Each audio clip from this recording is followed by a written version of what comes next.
Listen now to this alarming 911 dispatch from Holly Springs. 309 Flat Rock Lane. I think he has shot his wife and child at the time. Now, as you can imagine, you get a call like that, officers responded fast and with guns drawn. But in the end, it was just a hoax. It actually happened twice in the last week. As WRL's Joe Fisher reports, police are trying now to identify the person who made those calls. These prank calls led to a whole lot of panic in two neighborhoods. Police say swatting is when someone makes a false call that requires a fast, large-scale response from law enforcement. And police believe the two incidents in Holly Springs are connected. We were startled. Holly Springs patrol cars lined the street with officers in tactical gear staging nearby. The shields in front of them and the long rifles and the helmets and all, yeah, all of that. The 911 call came in Sunday night. 309 Flat Rock Lane. I think he has shot his wife and child at the time. A shooting reported at this home had police in position. But when we're talking about someone who's possibly armed, we have to be ready for that contingency.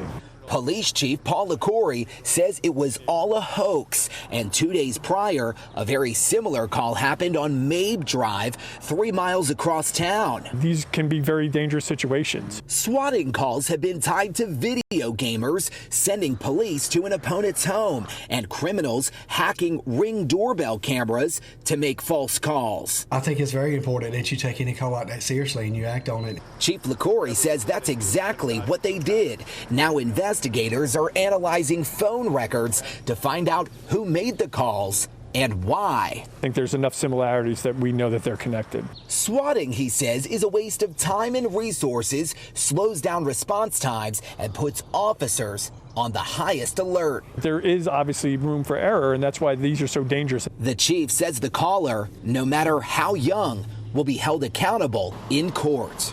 I think he has shot his wife and child at the time. While again, this may seem fun or this is a prank or for whatever their motivation is, that this really has some real life consequences. And I did check in with police all across Wake County. Swatting does not appear to be a widespread issue. Police say these fake calls do happen time to time, but very rarely result in a large-scale response. I'm Joe Fisher, WRAL News, Holly Springs. And Holly Springs police working right now to figure out if the calls were made locally or if they came from outside of the area.